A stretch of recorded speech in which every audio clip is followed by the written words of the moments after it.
ሴና አንዴ ቆይ እህቴ ስሚ። እሺ እኛ ሶስት አምላክ እናመልካለን? አንድም ሶስትም ነው ትላላችሁ? አዎ። ጥያቄ እሱ አይደለም። ሶስት አምላክ እናመልካለን ወይ? ምን ጥያቄ አለው? አዎ። ሶስት መለኮት እናመልካለን? አዎ። ምን ጥያቄ አለው? በቃ ማስረጃ ስጭኛው ትላላችሁ ሳይሆን ክፈቺና ወይ ደግሞ መጽሐፍ ሪፈር አድርጊና ከመጽሐፍ ቅዱስም ይሁን ከምን ወይ ከአባቶችን ትምህርት ይኸው እዚህ ቦታ ላይ ሶስት መለኮት ሶስት አምላክ ሶስት መለኮት ሶስት አምላክ ብላችሁ የምታመልኩበት ይሆንና በይን። በቃ ማስረጃ ብቻ ስጪኝ። እሺ ሶስት መለኮት ወይም የሶስት አምላክ እንደምታመልኩ ለጃን ያልኩት የትምህርት ማስረጃ ፕሊዝ። ያንቺን ማግኘት አይደለም። ሶስቱ መካለት መለኮት አይባልም እንዴ? ነው የተናገርሽው። ምክንያቱም እኛ ሶስት መለኮት የሚባል የለንም፣ ሶስት አምላክ የሚባልም የለንም። ይሄ ሙስሊሞቹ የነገሩሽ አንቺም መስሎሽ ሄድሽበት ነው፣ መብትሽ ነው። እኛ ሄድሽበት ነው፣ መብትሽ ነው። እኛ ግን እንደዛ ናንሜ ውሸት ነው። እንደዛ ናንሜ ውሸት ነው። 252 ሰው ባለበት ውሸቱን እየነገርኩሽ ነው። ይሄ ውሸት ነው። ሶስት መለኮት የለንም፣ ሶስት አምላክ የለንም። አንቺ ግን አላችሁ እያልሽን ስለሆነ እሰየዋ አሪፍ ካልሽ ማስረጃ ስጭን። ሶስት መለኮት ሶስት አምላክ ብለን ያስተማርንበትን የጻፍንበትን ማስረጃ ስጭን። አይደለም እያልን ነው እኛ እንደዚህ አናምንም አንልም አልኩሽ። እሺ እናንተ እኮ አትሉም። እናንተ እኮ አንድ አምላክ ትላላችሁ፣ ግን ደግሞ ትንሽ ቆይታችሁ ደግሞ ሶስትም ነው ትላላችሁ። እሱ ነው ችግሩ። ለማንኛውም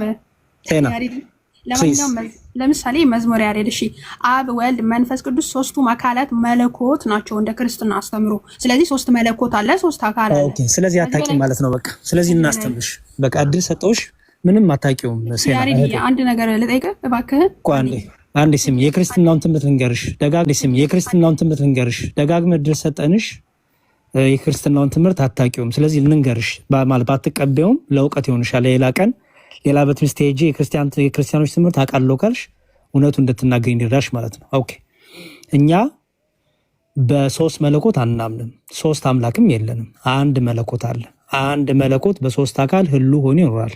ኦኬ፣ አንድ መለኮት ነው። በደንብ ስሚኛውንም እግዚአብሔር አንድ ነው ስንል እየቆጠርንም አይደለም፣ ወይ ደግሞ ዜሮና አንድ የሆነ የሚቆጠር የሆነ ሲንግል ኢንቲቲ እያልንም አይደለም። አንድ ነው ስንል ስለ መለኮትነቱ፣ ስለ አምላክነቱ፣ ስለ እውቀቱ፣ ስለ ችሎታው፣ ስለ ፈጣሪነቱ ስናወራ አንድ አምላክ፣ አንድ መለኮት፣ አንድ እግዚአብሔር፣ አንድ ፈጣሪ አድራጊ ሰሪ አለ ብለን እናምናለን። ያ አንዱ መለኮት፣ ያ አንዱ እግዚአብሔር፣ ያ አንዱ አምላክ ግን በሶስት አካል ተገልጧል ብለን እናምናለን። በሶስት አካል ስለተገለጠ ወልድ አብን አባቴ ይለዋል፣ አብ ደግሞ ወልድን ልጄ ይለዋል። ስለዚህ አብ ወልድ መንፈስ ቅዱስ ሶስት አካል ቢኖርም ግን በሶስቱ አካል ግን ሶስት አካል ስላለ ሶስት መለኮት የለም። ሶስት አካል ስላለ ሶስት አምላክ የለም። ሶስቱም አካል አብ ወልድ መንፈስ የአብ የወልድ መንፈስ ቅዱስ መለኮት አንዲት ናት። የአብ የወልድ መንፈስ ቅዱስ አምላክነት አንድ አምላክ ብለን ነው የምናምነው። ይሄ የክርስቲያኖች ትምህርት ነው። እስልምናው ዋሽቶሻል። እስልምናው በጣም ብዙ በስላሴ ትምህርት ላይ እኛ የማንለውን ነገር ነው የሚናገረውም የሚዋሸውም። ያንን ትምህርት ይዘሽ ነው እየተቸገርሽ ያለሽው። ቀጥ አሁን እሺ ያሬድ በጣም አመሰግናለሁ። ያሬድ እንደው ፈቃደኛ ከሆንክ አንዴ ሻሎም አንዴ ሚውት አድርግ እባክህን። እሺ በጣም አመሰግናለሁ ስለመልሱ። እሺ ለጥያቄ ትቀበላለህ? አዎ ጠይቂኝ። ምክንያቱም የክርስትናውን ትምህርት ስላላወቅሽው ጠይቂኝ፣ ችግር የለውም። አሁን አይሹ ይሄ ጥሩ ነገር ነው። የእናንተን የስላሴ ትምህርት አስረዱኝ። የክርስትናውን ብትይ ጥሩ ነው፣ ትክክለኛው ነገር ስለምትረጂ ማለት ነው። አሁን ግን ከመጠየቅሽ በፊት ግን ሴና አንድ አምላክ እንደምናመልክ ሶስት አምላክ እንደሌለን፣ አንድ መለኮት እንደምናመልክ ሶስት መለኮት እንደማናመልክ ተረድተሻል? ያሬድ እኔ ይቅርታ አድርግልኛ፣ ስላሴ መቼም አንድ አምላክ ሊሆን አይችልም። ላሱ ያንቺ ነው፣ እሱ እንደፈለግሽ ቢሆን አንቺን የእኛን ትምህርት የነገርኩሽ አንቺ የምታምኚው አይደለም። የኛ አንተ የነገርከኝ አለ እንዳለ ሆኖ የእኛ ትምህርት ይሄ ነው። አንቺ ይግባሽ አይግባሽ እሱ ምንም እውነታውን አይለውጠውም። ግን የእኛ የክርስቲያኖች ትምህርት ግን አንድ መለኮት አንድ አምላክ እንደሆነ ተረዳሽ? አንተ እንደነገርከኝ እሺ ይሁንላችሁ፣ ችግር በቃ ጥሩ። እሺ አሁን ቀጥይ ጠይቅሽ። እሺ ኦኬ፣ አንተ ያው የመለስክልኝ መልስ እንዳለ ሆኖ እኔ አሁን ስላሴን አንድ አምላክ ነው ብዬ የማልቀበልበት ትልቁ ምክንያቴ ለምሳሌ አብ አልሞተም፣ ኢየሱስ ደግሞ ሞቷል፣ መንፈስ ቅዱስ አልሞተም። ይሄ ማለት አብና መንፈስ ቅዱስ አልሞቱም። ኢየሱስ ደግሞ ሞቷል። ስለዚህ የሞተ አምላክና ያልሞተ አምላኮች አሉ ማለት ነው። ጥሩ ልመልስልሽ። ይሄ ፍልስፍና ነው፣ የእስልምናው ፍልስፍና የሚያነሳው ነገር ነው። ግን ችግር የለውም ልመልስልሽ። ሙስሊሞች ትንሽ እንደሱ ባትል ደስ ይለኛል። ለመሰሽ እንደዛ ምለው ከሙስሊም ወንድሞች ጋር ስዋ ይሄን ነገር ስለሚያነሱ ነው። ለእነሱም ፍልስፍና ነው ብዬ የመለስኩት ነው ለአንቺ የምነግርሽ። ኦኬ በደንብ ስሚ ሴና። በጣም ብዙ ጊዜ በነገረ ስላሴ እናንቺ አውርተናል። ኦኬ እንዲሁም ገባኝ፣ ተረዳው፣ አምኛለሁ እንደዚህ ገብቶ ያቀኝ የሚያልሽበት ዘመን ነበረ። መልሰሽ ደግሞ አልገባኝም ማለሽ እሱ የአንቺ የሊናሽ ምርጫ ነው። ሰው አሁንም ላስረዳሽ፣ ችግር የለውም። በስላሴ ትምህርት አብ በስጋ አልተገለጠም፣ መንፈስ ቅዱስ በስጋ አልተገለጠም። የተገለጠው በስጋ የእግዚአብሔር ልጅ ወልድ ኢየሱስ ክርስቶስ የተገለጠው በስጋ የተገለጠው። በስጋ መገለጡ ግን ከአብና ከመንፈስ ቅዱስ አያሳንሰውም። በመለኮት ትክክል፣ በአምላክነት ትክክል የሆነ ከአባቱም ከባሕርዩ ከመንፈስ ቅዱስ ጋር ወልድ እኩል ስልጣን አለው። ለዚህ ነው ኢየሱስ ክርስቶስ ምን አለ? አባቴ እስከዛሬ ይሰራል እኔም ደግሞ እሰራለሁ አለ። ስልጣኑ እኩል እንደሆነ ሲናገር እኔና አብ አንድ ነን። አባቴ እስከዛሬ ይሰራል፣ እኔ እሄዳለሁ፣ በስሜ ለምኑ እኔ ሁሉን አደርጋለሁ። አባቴ ስለ አባቱ ሲናገር ከአባቱ ጋር እንደነበረ ይናገራል። ስለ ራሱ ሲናገር ኢየሱስ ክርስቶስ በእኔ እመኑ በአባቴ እመኑ እያለ ይናገራል። ከአብርሃም በፊት እኔ ነበርኩ እያለ ይናገራል። ኦኬ ስለ ህላዊው ስለነበረው ስለ ማንነቱ በደንብ ይገልጣል። በሰው ግን በድንግል ማርያም ስጋ ተዋህዶ ወደዚህ ምድር መጣ። በስጋ የመጣበትን ምክንያት ለምንድን ነው? ስለኛ፣ ስለ ሁላችን፣ ስለ አንቺም፣ ስለ ሁሉም ቤዛ ሊሆን ነው የመጣው። ስለዚህ በስጋ ስለመጣ ፊልጵስዩስ ምዕራፍ 2 ላይ እርሱ በእግዚአብሔር መልክ ይኖር የነበረው ብሎ ከዛ በሰው ምሳሌ መጣ፣ ራሱንም ባዶ አደረገ፣ ለመስቀል ሞት እንኳን የታዘዘ ሆነ ይላል። ሰው በመሆኑ ለመስቀል ሞት እንኳን የታዘዘ ነው። አብ በስጋ አልተገለጠም፣ መንፈስ ቅዱስ በስጋ አልተገለጠም። በተለየ አካሉ የተገለጠው አካላዊ ቃል ኢየሱስ ክርስቶስ ነው። ስለዚህ ምን ተባለለት? ሞተ ተባለለት። በምኑ ሞተ እንላለን ግን? በስጋው። አንደኛ ጴጥሮስ ምዕራፍ 3 ቁጥር 1 ላይ በስጋው ሞተ ይላል። መለኮት አይሞትም። መዋቲ ነው መለኮት፣ መዋቴ አይደለም። መለኮት አልሞተም። እንዲሁ ያ መለኮት የወልድ የመንፈስ ቅዱስ መለኮት የምትዩ ነገር ሎጂክ ነው። ምንሽ ከዛ ነው። መለኮት አይሞትም። መለኮት ሞተም አያውቅም። መለኮት የሚሞት ባህሪም የለውም። ከሶስቱ አካል ግን አንዱ አካል ከሶስቱ ቅዱስ አንዱ ቅዱስ ግን በተለየ አካሉ አካላዊ ቃል በስጋው ሞተ እንላለን። አየሽ፣ ስጋው ሞተ አንልም፣ በስጋው ሞተ። ስለዚህ አዎ መለኮት አይሞትም፣ አብ አልሞተም፣ መንፈስ ቅዱስ አልሞተም፣ ወልድን በመለኮቱ አልሞተም። ወልድ ግን በተለየ አካሉ በስጋ ስለተገለጠ ሞተ ተብሎ ተነገረለት። በስጋ ማለት ነው። አሁን ገባሽ? አዎ እኮ ገባኝ እኮ ያሬድዬ። ግን አሁን አብ አልሞተም፣ ወልድ በስጋ አልተገለጠም። በስጋ አልተገለጠም። ወልድ ደግሞ በስጋ ተገልጧል አይደል? በስጋ ስለተገለጠ ምን ተባለ? በስጋ ሞተ ተባለለት። ኦኬ። ስለዚህ አብ በስጋ አልተገለጠም፣ አልሞተም አይደል?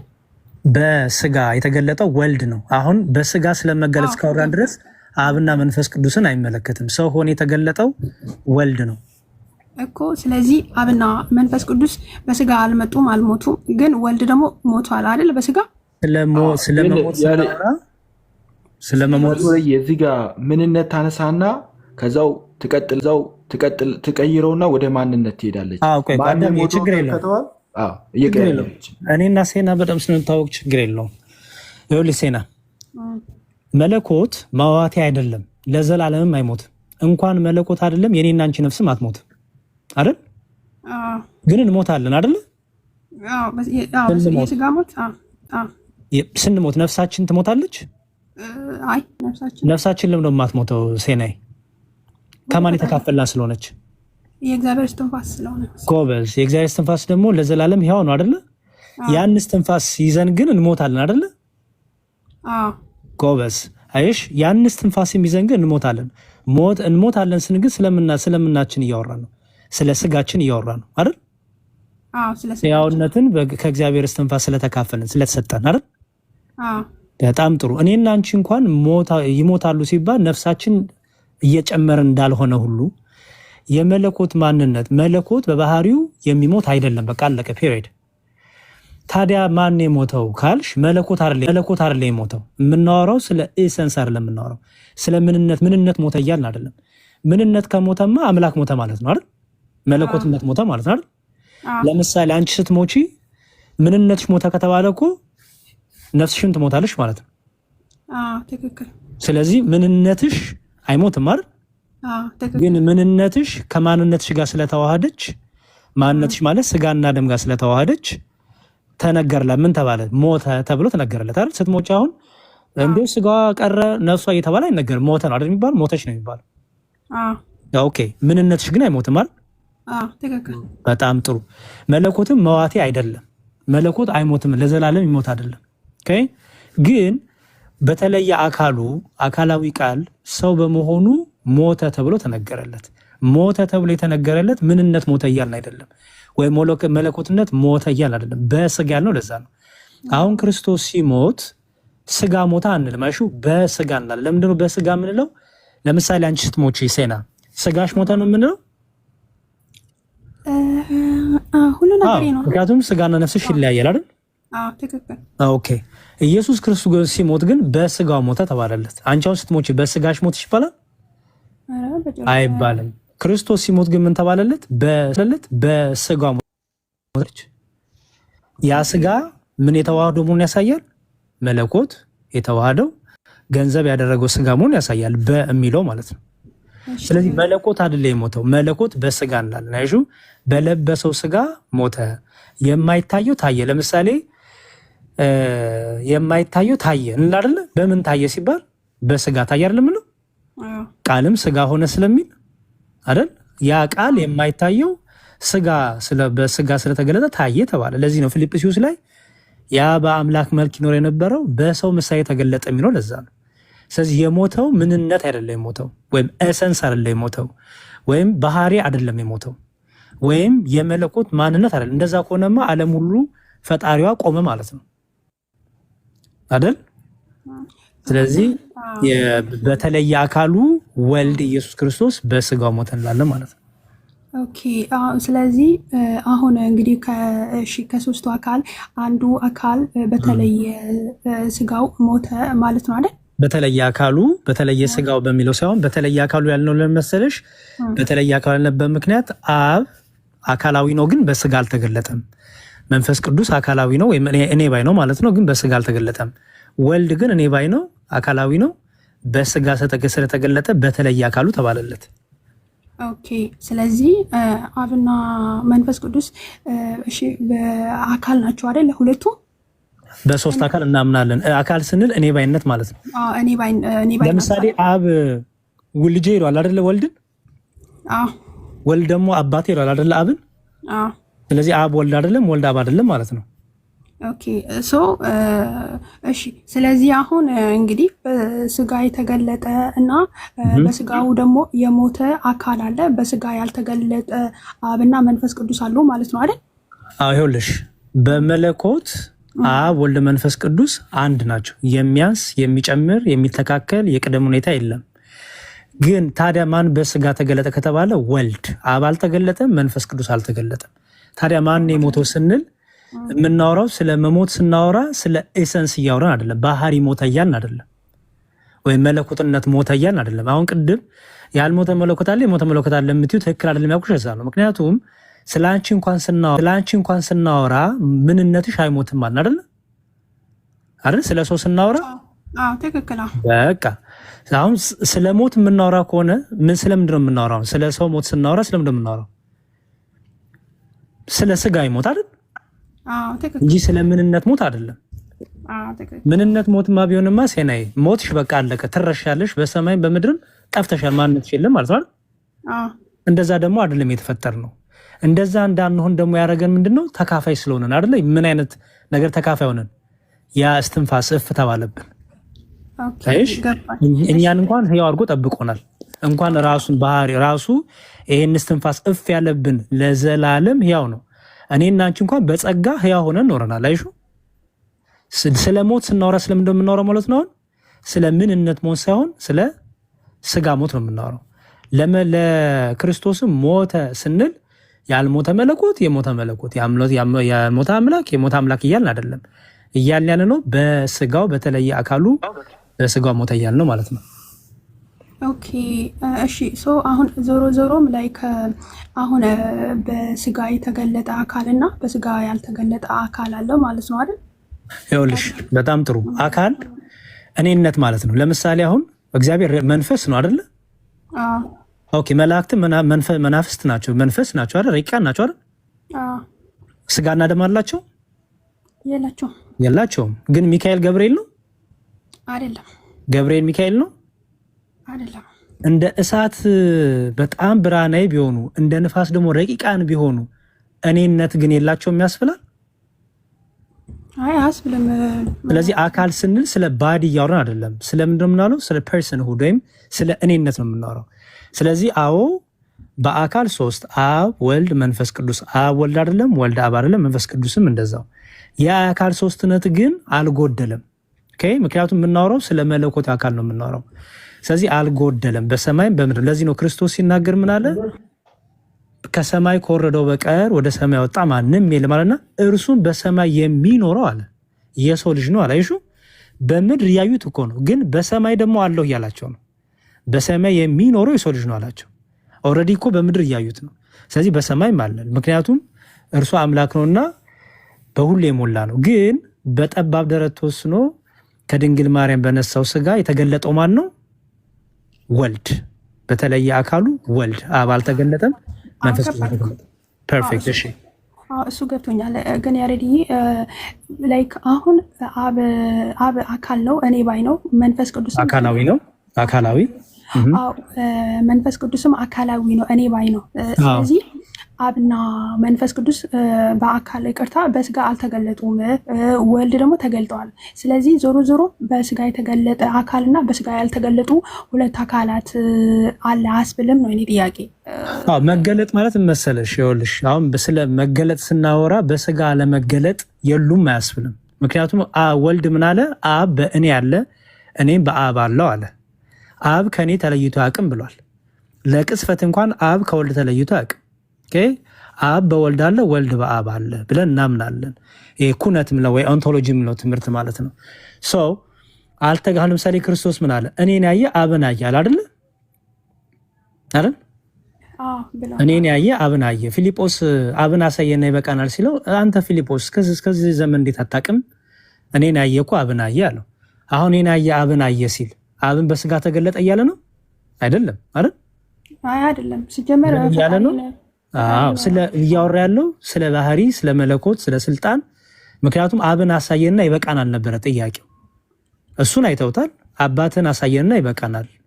ቆይ ያሬድ አሁን እዚህ ጋር ኢየሱስና አብ አንድ ባህሪ አላቸው እያልክ ነው? ሶስት ባህሪ የለም። ያለው ባህሪ ስንል የምናወራው ስለ ምንነት ነው የምናወራው። ገባኝ። ለምሳሌ እዚህ ጋር ሊሴና 273 ሰው አለ አይደል? 273 ሰው በባህሪ ወይም በምንነት 273 ነው ወይስ አንድ ነን? በምንነት አንድ ነን። ምክንያቱም ሰው ነን አይደል? በምንነት ሰው ነን። አይሽ? ስለዚህ ይሄ ስናወራ ስለምንድነው የምናወራው? ስለ ባህሪ ነው የምናወራው። ሰው ነን። ልክ ስለ መለኮትን ባህሪ ስናወራ ስለ አንዱ ባህሪ ነው የምናወራው። ምክንያቱም ማወቅ አሁን ለምሳሌ እግዚአብሔር አዋቂ ነው ስትይ ስለ ባህሪ አይደለም የምትናገሪው? እግዚአብሔር መለኮት ነው ስትይ ስለ ባህሪ አይደለም የምትናገሪው? ስለዚህ ስንት ባህሪ አለ ማለት ነው? መዝሙረዬ እዚህ ጋር እንትን ልክ እንደ ሰው እንደዚህ የተነጣጠሉ እንዳይመስላቸው። አንድ ባህሪ ነን ስንል እኛ የተነጣጠልን ሰዎች ነው። ሁላችንም የተነጣጠልን ነው። ለየራሳችን የሆነ ባህሪ አለን። የየራሳችን አይ ኖ እኔ ኤሰንስ ነው እየነገርኳት ያለው። ባህሪ የሚለው ነገር አዳምሻ ባህሪ ስንል ሰዋዊ በቃ ሰው የሚባለው ማንነት ባህሪያችን ነው አይደል? ካራክተር ይኖረናል እኮ አብስትራክት የሆነው እሱ ነው የኔ ያልኩት ያለሁት። አይ ችግር የለውም። ስለዚህ ሴናችን አሁን ጥሩ እየተግባባን ነው። ይህ ረጋ ካልን አትሊስት ባትቀበውም ግን አንደርስታንድ ታደርጊዋለች ትምህርቱን። ሰው አሁን ልክ ሰው የሚለው የሰው ባህሪ የምንለው ነገር አንድ ነው። ስለዚህ አሁን አምላክነት፣ መለኮትነት፣ አዋቂነት ስንል ስለምንድን ነው የምናወራው? ስለ ባህሪ አይደለም የምናወራው? ልክ ነው። በቃ ስለዚህ ባህሪ አንድ ነው ማለት ነው። አብ ወልድ መንፈስ ቅዱስ አንዲት ባህሪ ብለን እናምናለን። ሶስት ባህሪ ከሆነማ ወደ ሶስት መለኮት ወደ ሶስት አምላክ ሊሄድ ነው። እሺ አዎ ልክ ነህ። ግን ደግሞ አሁን ኢየሱስ ክርስቶስ እና አንዱ አምላክ ደግሞ አንድ ባህሪ የላቸውም በነገራችን ላይ። እሺ ማስረጃ እስኪ። ለምሳሌ አንዱ አምላክ እርሱ ብቻ የማይሞት ነው፣ ማንም ሊቀርበው በማይችል ብርሃን ውስጥ ይኖራል ይላል። አንድ ሰው እንኳ አላየኸውም ሊያይም አይቻለውም ይላል። አንዱ አምላክ የማይሞት ነው፣ የማይታይ ነው። ኢየሱስ ደግሞ እንደናንተ አስተምሮ አንደኛ ሞቷል፣ ሁለተኛ ደግሞ ታይቷል። ኢየሱስ የአንዱን አምላክ ባህሪ መስፈርት አያሟላም። ያሬዲ ማን ያለው እንደዚህ? ይሄ የአንቺ ጭንቅላት ነው እንደዚህ ያለው አይደል? አንብበሽ የራስሽ ትርጉም ነው አይደል? አንዴ አዎ አንብቤ አንዱ አምላክ ይላል የማይሞት ነው፣ ማንም ሊቀርበው በማይችል ብርሃን ውስጥ ይኖራል ይላል። የማይሞት ነው አንዱ አምላክ። ኢየሱስ ደግሞ ሞቷል። አንዱ አምላክ የማይታይ ነው ይላል። ኢየሱስ ደግሞ ታይቷል። ከየት አምጥተህ ነው ያሬድዬ አንድ ናቸው የባህሪ አንድነት አላቸው የምትለው? ከየት አምጥተህ ነው? ኦኬ ወደኋላ እንግዲህ ልትመልሽኝ ነው። ስለመሞት ስናወራ ስለምንድን ነው የምናወራለን? በስጋ ሞት አይደል ያልነው? ስለዚህ ስለ ወልድ ስናወራ ስለ ክርስቶስ ስናወራ በስጋ ሞተ እንላለን። አስቀድሞ የነበረው እሱ በስጋ ስለተገለጠ በስጋ ሞተ አለን እንጂ እርሱ በመለኮቱ ባህሪ በአምላክነቱ ባህሪ የሚሞት አይደለም አላልኩሽም? አይደለም። ስለዚህ በአብ በወልድ በመንፈስ ቅዱስ ዘንድ ያለችው አንዲት መለኮት መዋቴ አይደለችም። በአብ በወልድ በመንፈስ ቅዱስ ዘንድ ያለችው አንዲት አምላክነት የሚሞት አይደለም። ግን ወልድ ግን በስጋ ስለተገለጠ በስጋ ሞተ ተባለለት። በመለኮቱ ሞተ አይልም። አይሹ በስጋ ሞተ ተባለ። ልጨርሳለን። አንዳንድ ጥቅሶችን እየጨረስን ያነሳሻቸውን። ስለዚህ አዎ እኛ ባይዘው አንድ ስንል ሲንግል እያልን አይደለም። አሁን ለምሳሌ አንድ ሲባል ዩ ቲንክ አንድ ቁጥር እየጠራን ነው? እንደዛ ነው የምታስቢው ሴና? ለምሳሌ አንድ አምላክ ሲባል ምን ማለት ይመስልሻል? እሺ ለምሳሌ እናንተ አሁን አንድ አምላክ ስትሉ ያሬድ የአብ ወልድ መንፈስ ቅዱስ ነው አይደል? አይ አንድ አምላክ ነው ዴፊኒሽን የጠየኩሽ። አንድ አምላክ ሲባል ለምሳሌ አንቺ ሙስሊም ነሽ፣ አላህ አንድ አምላክ ነው ስትይ አንድ ስትይ ማለትሽ ነው? እኔ አንድ አምላክ አንድ ፈጣሪ አለ አንድ አካል አለ ብዬ አምናለሁ። ሲንግል እያልሽ ነው? በቃ የሆነ ብቻ እንደዚህ ብቻውን የቆመ ማለትሽ ነው?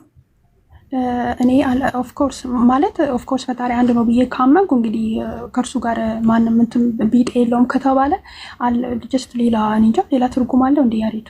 ስለዚህ አላህ በምንነቱና በማንነቱ አንድ ነው የምትይው እንደዛ ነው? አንድ ፈጣሪ አለ ብዬ አምናለሁ። በምኑ?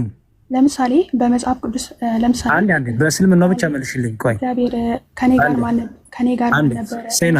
ሰማይና ምድርን ስፈጥር ከኔ ጋር ማን ነበር? ሴናታይ አሃዳዊ ነው ፈጣሪ ያሬድዬ በመጽሐፍ ቅዱስ ራሱ። ሴና እሺ ልመልስልኝ። እኛና ያንቺ አላህና የኛ አምላክ ስለማይገናኝ ያንቺን አምላክ አስረጅኝ።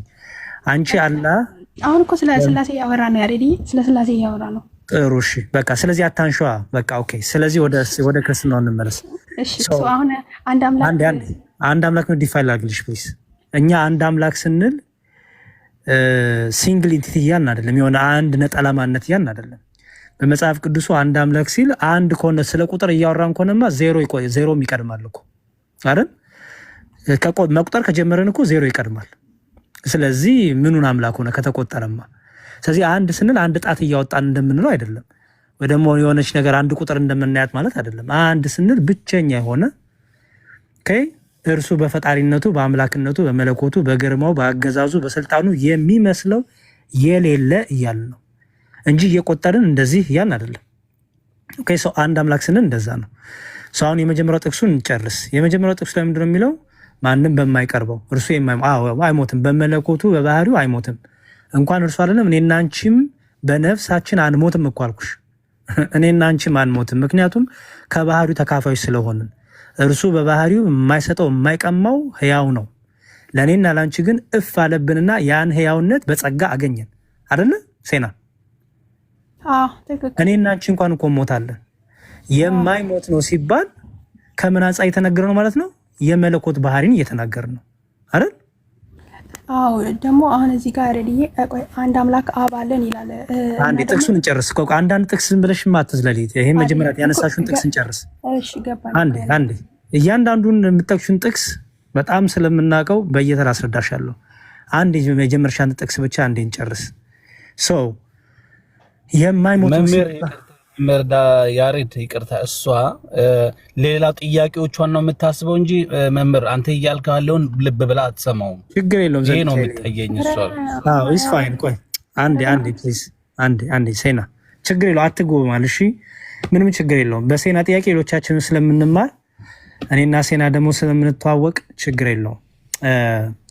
አንዱን ጥቅስ የጨረሰ ወደ ሌላው እንሄዳለን። ሴና በነገራችን ላይ እኔ አንተን አስተምሮ ከልቤ ነው የምሰማው። ፈጣሪ ምስክሬ ነው። ችግር የለውም። ሴና ወደ ሀሳቡ ላይ ብቻ አተኩሪ ፕሊዝ። ሰው ያመጣችሁ ጥቅስ ላይ የማይሞት ነው ያ አንዱ አምላክ የማይሞተው ሲባል ስለምኑ እየተነገረ ነው አልኩሽ ማለት ነው? ስለ መለኮት መሰለኝ፣ ስለ ባህሪው አይደለ? በጣም ጥሩ። የኔና አንቺ ባህሪ ይሞታል? አዎ አንሞትም እንጂ እንዴ ያ ነፍስ የነፍሳችን ነገር አትሞትም አይደል? ትክክል። በጣም ጥሩ። ምክንያቱም ሰው ከ7 ባህሪያት ነው የተፈጠረው አይደለ? እዚህ ርሻ ላይ ስንማማር 3ቱ ባህሪያተ ነፍስና 4ቱ ባህሪያተ ስጋ ይባላል። የ3ቱ ባህሪያተ ነፍስ የምንላቸው ምንድነው? መናገር፣ ለህያውነትና ምንድን ነበረ በነቢብ ያው በአዋቂነት፣ ተናጋሪነትና ህያውነት ያሻቸው። እነዚህ ባህሪዎች አይሞቱም አይደል? ምክንያቱም ከሞት በኋላ እነዚህ ባህሪዎች ይቆማሉ? አይቆሙም። እኔና አንቺ መለኮት ላይ ከሞት በኋላ ወደ ፈጣሪ ነፍሳችን ትሄዳለች አይደል? አዎ። ስትሄድ ግን ተናጋሪነቷ፣ አዋቂነቷ፣ ህያውነቷ ይቆማል? ይጠፋል? አይጠፋም አይደለ? በሰማይ እንግዲህ ያው እስልምናውና የክርስትናው ትምህርት ከሞት በኋላ ያለው ህይወት የተለያየ መሆኑን ታውቂያለሽ ያስባለሁ። በክርስትናው ግን ከሞት በኋላ እግዚአብሔርን ማመስገን ነው ህይወታችን፣ ሌላ ነገር የለንም። ስለዚህ የምናመሰግነው እውቀት ስላለን ነው። የምናመሰግነው ተናጋሪ ስለሆን ነው። የምናመሰግነው ደግሞ ህያው ስለሆን ነው አይደል? እነዚህ 3ቱ የነፍስ ባህሪያት አይሞቱም ለዘላለም አይደል? ትክክል። እና መለኮት ነን ማለት ነው እኛ? ኧረ በጭራሽ አይደለም። ይሄን ባህሪ ግን ከየት አገኘ ነው? እግዚአብሔር እፍ አለብን አይደል? እሺ እፍ ያለብን ያንን ባህሪውን ተካፍለን እኛ ህያው ከሆንን እርሱ የማይሞተው ሲባል ስለምን እየተነገረ ነው ማለት ነው? ስለ ባህሪው። ኮበዝ በጣም ጥሩ። ስለዚህ መለኮት አይሞትም፣ ባህሪ አይሞትም ማለት ነው። ታዲያ ክርስቶስ የሞተው በባህሪው ነው በመለኮቱ ነው? አይደለም፣ በስጋው። አልናረኩሽም? እኔና አንቺ ስንሞት ነፍሳችን እኮ አትሞትም፣ ስጋችን ይሞታል አይደል? አሁን ተዋህዳ ትኖራለች ነፍስና ስጋችን አይደል?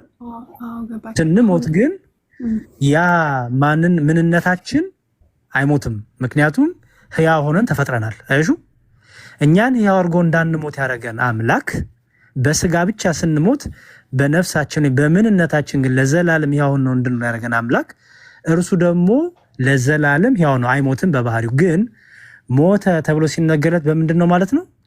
በስጋው ማለት ነው። ገባሻው? አዎ ገባኝ። እሺ አሁን ሰው ኢየሱስ የሞተው በመለኮቱ ሳይሆን በስጋው ነው አይደል? መለኮት አይሞትም ባጭሩ። አሁን ይኸውልሽ ስለ ሞት ስናወራ ስለ ተዋህዶ ስጋ ነው የምናወራው። ገብቶኛል። ስለዚህ ኢየሱስ አሁን ከሞተ በኋላ 3 ቀን መቃብር ውስጥ ቆይቷል አይደል? በጣም ጥሩ። እሺ አሁን አይሹ ከጥቅስ እየዘለሽ ነው። የቅድሙ ጥቅስ ተመልሶልሻል። የማይቀርበው ብርሃን የሚኖረው የማይሞተው ሲባል ለማለት ነው። ገብቶሻል? አዎ በእርግጥ እሱ የተነገረው እንግዲህ ለአብ እንደሆነ ነው የማውቀው። ለአብ ቢነገርም ግን የምናወራው ስለ መለኮት ክብር። ለዚህ ነው ቆላስይስ 2:9 ላይ የመለኮት ሙላት በሰውነት ተገልጦ በክርስቶስ ሰውነት ተገልጦ ነው ይላል። አይሹ የመለኮት ሙላት ማለት ነው ያ የተዋሃደው ሰው ሆኖ የታየን ሰው ሆኖ የተገለጠው እርሱ መለኮት ነው። ግን በምን ተገለጠ? በስጋ ተገለጠ ማለት ነው። ስለዚህ በመቃብር 3 ቀን 3 ሌሊት ምን አደረ? ኦኬ ጥሩ ጥያቄ። አንደኛ ትንቢቱን ለመፈጸም ለምን አደረ ሳይሆን አሁን ኢየሱስ ከሞተ በኋላ 3 ቀን መቃብር ውስጥ ነበረና እሺ ስጋው ሞተ እንበልና መለኮቱስ መቃብር ውስጥ ነበረ አብሮት ከሱ አንድም ቀን? ይኸውልሽ ስለ መለኮት ስናወራ ዳዊትን አለመሰለሽ በባህሩም ብሄድ ከኔ ጋር አለ፣ ወደ ላይም በወጣ አንተ በዛ አለ፣ ወደ ጥልቁም ቦርድ አንተ በዛ አለ፣ ወደ ባህሩም ወደ ውስጥ ብገባም አንተ በዛ አለ። የሌለህበት የለም አለ። ስለዚህ እግዚአብሔር የሌለበት የለም። አምላክ አይደል እንዴ? አይደል? በሁሉ ቦታ አለ፣ በሁሉ ቦታ አለ፣ በሁሉ ቦታ አለ፣ የሁሉ ሰሪ ፈጣሪ በሁሉ ቦታ አለ። ኢየሱስ ክርስቶስ በከርሰ መቃብር 3 ቀን 3 ሌሊት በሲያድር አንደኛ ትንቢት ለመፈጸም ነው። ሁለተኛ ደግሞ ሞታችን ድል አድርጎ ትንሣኤ ሙታንን ለማወጅ ሞታችን ድል አረገልን። ስለዚህ መለኮቱ ለቅስፈት እንኳን ከእርሱ ተለይቶ አያውቅም። ለቅስፈት ከእርሱ ተለይቶ አያውቅም። ለአይን ጥቅሻ ከእሱ ተለይቶ አያውቅም። ለምን? መለኮት በሁሉ የሞላ ስለሆነ። ሴና ኦኬ እሺ። ስለዚህ አሁን እንግዲህ በስጋው እሺ ሞቶ መቃብር ውስጥ ነበረ እንበልና ከዛ ደግሞ መለኮቱ ደግሞ አብሮት ነበረ ካልከኝ መለኮቱ ደግሞ መቃብር ውስጥ ይቅርታ አድርገልኝና ምን ይሰራ ነበረ ማለት ምንድን ነው? ላይክ እስቲ ንገረኝ። እኔና አንቺ ቤት ምን ይሰራል እግዚአብሔር? ኦኬ ለካ አንቺ ሙስሊም ነሽ። ኦኬ ተይው። እኛ ክርስቲያኖች እናምናለን መሰለሽ እግዚአብሔር በሁሉ ቦታ አለ። በበረሃ ለሚሄዱት ዘንድ እግዚአብሔር አለ። ምን ትሰራለህ በረሃ ውስጥ አንለውም። እግዚአብሔር ሁሌም አለ። ለምን? መለኮቱ እዛና እዚህ የማይገደብ ስለሆነ። ሰው በመቃብር ደግሞ ጌታ ሲሞት በመቃብር በፈቃዱ በመቃብር ሲያድር ሞትን ድል ማድረግ አለበት። አየሽ፣ ስጋ ደግሞ ብቻ ሞትን ድል አያደርግም አይደለ? ሞትን ስጋ ብቻ ድል አያደርግም። ለምሳሌ ኢየሱስ ክርስቶስ አልዓዛርን እህትና ወንድሞቹ የአልዓዛር እኮ እህቶች እኮ ነበሩ አይደለ? ማስነሳት ለምን አልቻሉ? አይችሉም ነበር አይደል? ጌታ ኢየሱስ መጥቶ ግን ምን አለው? አልዓዛር ወደ መቃብሩ ሄደ። እንዲሁም ይሸታል እኮ አትጠጋ አሉት። ልክ አሁን አንቺ እንዳልሹ እንደ መቃብር ጋር ምን ይሰራል እንዳልሹ አትጠጋ ይሸታል እኮ ጌታ ሆይ አሉት እህቶቹ። 4 ቀን ከሞላ በኋላ ስለሄደ ጌታ ግን ምን አለ? በእኔ የሚያምንብኝ ቢኖር አይሞትም አለና አልዓዛር ተነስ አለው። ኦኬ ድል አድርጎ ተነስ ብሎ በስልጣኑ አስነሳው ጌታ።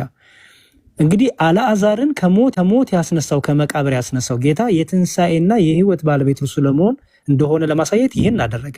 እርሱ ደግሞ በፈቃዱ ሞተ። በፈቃዱ ሲሞት ስጋ ብቻ ቢሞት ኖሮማ ስጋ ብቻ መለኮት ያልተዋህዶ ስጋ ብቻ ቢሞት ኖሮማ ስጋ ለብቻው ድል አድርጎ መነሳት አይችልም አይደል?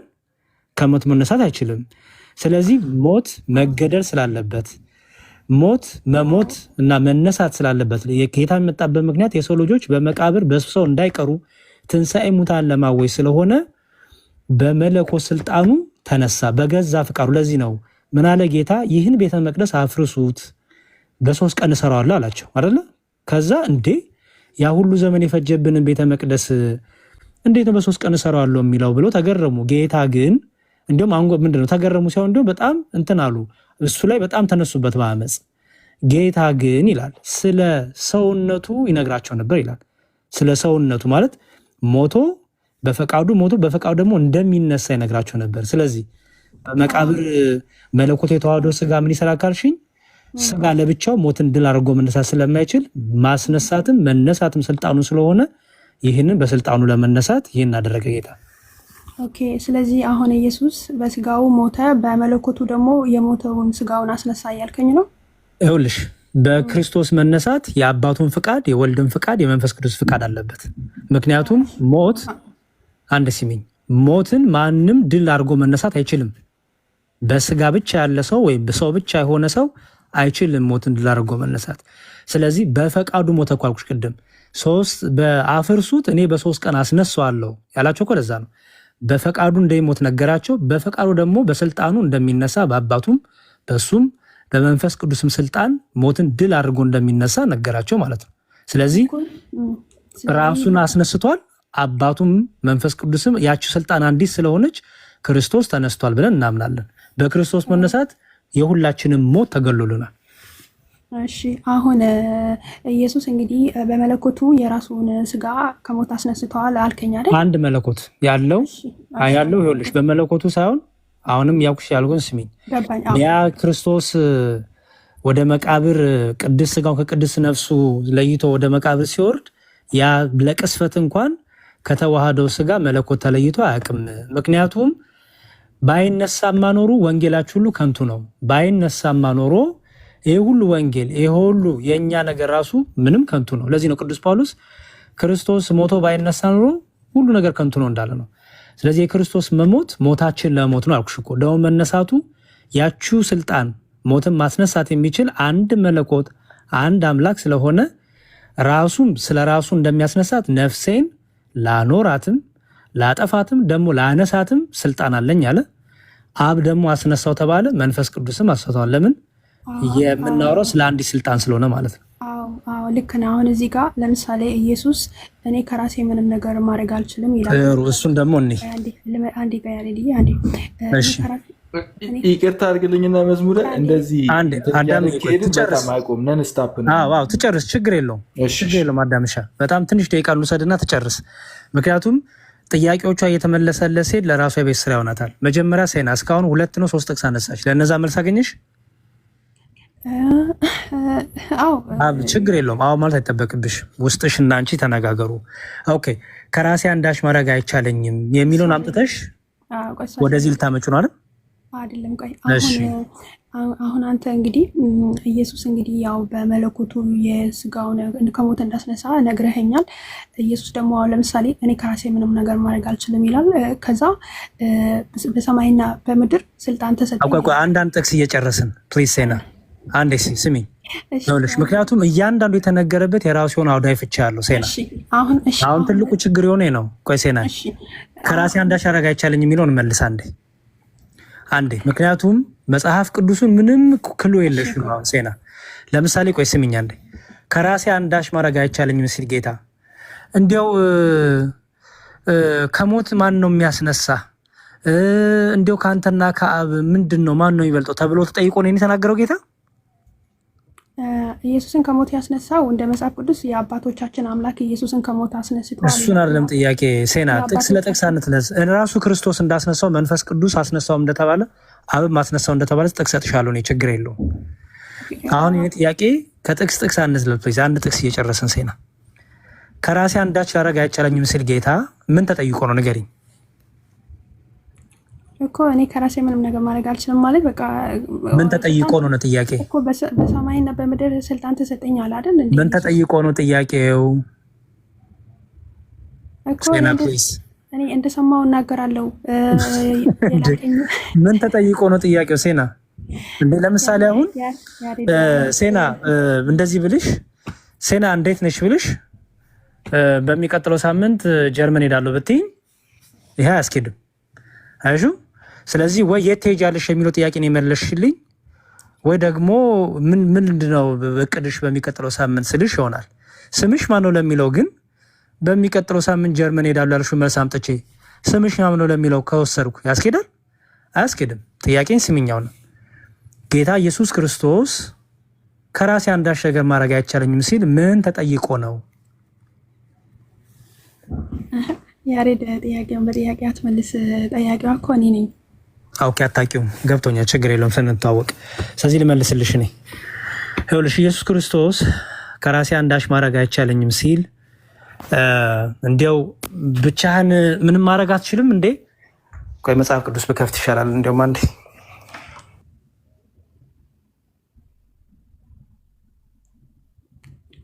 ማለት ያው መጽሐፍ ቅዱስ ያው የአባቶቻችን አምላክ ኢየሱስን ከሞት አስነስተዋል ይላል እና አንዴ ሴና ፕሊዝ፣ ስለሱም ደግሞ እናገራለን አልኩሽ። አንድ ቀን ግን የሚሻለው ምንድነው ጥያቄሽን ሰብስበሽ ነይና እንደዚህ ዋዳም ቤት ብናይ ይሻላል እንጂ አውዱን ሳታዩ ምን እየተባለው እንደሆነ ሳትረጂ ጌታ ምን ተጠይቆ ምን እንደመለሰ ሳትረጂ ከዛ ከሆነ የነገሩ ወይ ደግሞ ሆነች መስመር ብቻ እየመዘሽ ከሆነማ ትቸገሪያለሽ። እሺ አንዴ ቀጥሎ እስከዛ አንዴ ኮምታይ ልክፈት። ዲያቆን እንዴት አመረፈዳችሁ? ሰላም ክርስቶስ ይብዛላችሁ። ሰላም እያለሁ ሴናዬ እንዴት ነሽ? ደህና ነሽ ወይ?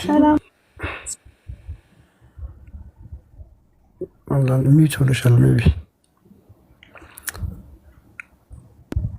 ቃል እንዴት ነህ? ይቅርታ እዚህ እያወራው ነበር።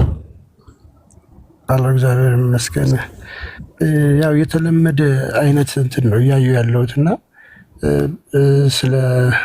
ስለ ስጋው የተነገረውን ነገሮች እንደዚህ አይነት ጥያቄ ነው። አሁን ለምሳሌ አንደኛ ጢሞቴዎስን ጠይቀሽ ነበር። አይ ቲንክ ምዕራፍ 1 ቁጥር 17 ላይ ያለው ብቻውን አምላክ ለሚሆን ያለው እዛው አንደኛ ጢሞቴዎስ ላይ ደግሞ እንደገና ይሄን ሀሳብ ያለው ጥቅስ ደግሞ ምዕራፍ 6 ቁጥር 17 ላይ ለኢየሱስ ክርስቶስ ተነግሯል። ብቻውን የማይሞት ማንም ሊቀርበው በማይችል ብርሃን ይኖራል ተብሎ ማለት ነው። ሁለቱን ይዘሽ ምን ማለት ነው ቢሆን ጥያቄሽ ደስ ይላል። ምክንያቱም ያው ክርስቶስ አልሞተም ካለን ስብከታችን ከንቱ ነው ያለው ለዕብራውያን ቅዱስ ጳውሎስ። ስለዚህ ምን ማለት ነው የሚል ጥያቄ ጠይቀሽም ቢሆን አሪፍ ነው። ግን ያችን ይዘሽ ይሄ ለአብ ተነገሯል፣ ተመሳሳይ ደግሞ ለወልድም ተነግሮለታል። ስለዚህ ቅድም ዲያቆን የመለሰልሽ መልስ ክብሩ ትክክለኛነቱን ይይዛል ማለት ነው እና ማለት ከዛ ይልቅ በምልአት መጽሐፍ ቅዱስን ለመረዳት ሞክሪ። በምልአት ቃል ስጋ ሆነ። አሁን አብ እርሱ ብቻ የማይሞት ነው ተብሎለታል። እስቲ እንዲሁ ደግሞ በተመሳሳይ ሁኔታ ለወልድ እንደዛ የተነገረበትን ቦታ ንገረኝ። ወልድ ብቻ የማይሞት ነው የምለው ምዕራፍ 6 እዛው ጢሞቴዎስ ላይ ራሱ ምዕራፍ 6 ከቁጥር 17 አንደኛ ጢሞቴዎስ እዛው ይሄ ሁሉ ሀሳብ ለወልድ ተነግሯል። አሁን አብ የማይሞት ነው ተብሏል፣ ወልድም የማይሞት ነው ተብሎለታል። ትክክል። ምክንያቱም በመለኮት ስለማይሞት ተነግሮለታል። አንደኛ ጢሞቴዎስ ምዕራፍ 6 ላይ በጣም ድንቅ የሚሆነው እኮ ነው። ከቁጥር 14 ጀምረሽ አንብቢ። ወልድ ብቻ የማይሞት ነው። እሺ ለጌታችን ለመድኃኒታችን ለኢየሱስ ክርስቶስ ላምብላት ዴቫ ይኸውልሽ አንደኛ ጢሞቴዎስ ምዕራፍ 6 ከቁጥር 10 ጀምሮ አንብልሽ። ጌታችን ኢየሱስ ክርስቶስ ሲገለጥ ድረስ ያለ እድፍና ያለ ነቀፋ ሆነ ትእዛዙን ጠብቅ። ያንም መገለጡን በራሱ ጊዜ ብፁዕና ብቻውን የሆነ ገዥ የነገስታት ንጉሥና የጌቶች ጌታ ያሳያል። እርሱ ብቻ የማይሞት ነው፣ ማንም ሊቀርበው መች ብራ ይኖራል። አንድ ሰው እንኳ ላየውም ሊያውም አይችልም። ለእሱ ክብርና የዘላለም ኃይል ይሁን አሜን ይላል። ወደ እንትናችን እንመለስ። ኔ ቶሎ ቶሎ እንጨርስና አዳምንም እንዳንይዘው ዮሐንስ ወንጌል ምዕራፍ 5 የጠየቅሽኝ ይኸውልሽ ምን ይላል? አንቺ የጠየቅሽኝ እንግዲህ ዝች ጋለችን ነው ቁጥር 30 ላይ እኔ ከራሴ አንዳች አድርግ አይቻለኝም፣ እንደሰማው ፈርዳለሁ፣ ፍርዴም ቅን ነው፣ የላከኝ እኔን ፍቃድ እንጂ ፈቃዴን አልሻምና ይላል። ታዲያ ጌታ ምን ተጠይቆ እኔን የመለሰው? አይሽ አሁን አንቺ ቁጥር 30 ላይ ነው። ከቁጥር 1 እስከ 29 ምን እንደነበረ ንግግሮቹ ምን እንደተነጋገሩ ምን ተጠይቆ እንደነበረ ምንም አላነበብሽም። የሆነች መስመር ነው የመዘንሽው። ትርጓሚያችን እንደሚራሱ ላሳይሽ። መጀመሪያ ይሄ ትርጓሚያችን ነው። ዮሐንስ ወንጌል አንድምታ ትርጓሚያችን ነው። ዮሐንስ ወንጌል ትርጓሚ ማብራሪያ ያለ እንደምታየው የዮሐንስ ወንጌል ምዕራፍ 5 ቁጥር 30 እንዲላል እዚህ ጋር። እሺ ይኸው የላከኝ ፈቃድ እንጂ አልሻምና የላከኝ ፈቃድ እንጂ ፈቃዴን አልሻምና ኢየሱስ ክርስቶስ የራሱን ፍቃድ ሳይሆን የአብን ፍቃድ ለመፈጸም እንደሚሰራ ብዙ ጊዜ ይገልጻል። በእርግጥ የአብ ፍቃድ የእርሱ ፍቃድ ነው። በአብ ፍቃድ አይለያዩም፣ በፍቃድ አይለያዩም። በትምህርት ለመግለጽ የፈለገው ግን እኔ የአባቴን የእግዚአብሔርን ፍቃድ እንደምፈጽም እናንተም የራሳችሁን ፍቃድ ሳይሆን የእግዚአብሔርን ፍቃድ ፈጽሙ ለማለት ነው። የላከኝ የሚለውን ምዕራፍ 12 ቁጥር 45ን ይመልከቱ ይላል። አሁን አንድ ነገር አገኘን። ምን የሚለውን በፍቃድ አይለያዩም፣ ነገር ግን ጌታዬን የተናገረበት ምን ለመግለጽ ነው ይላል።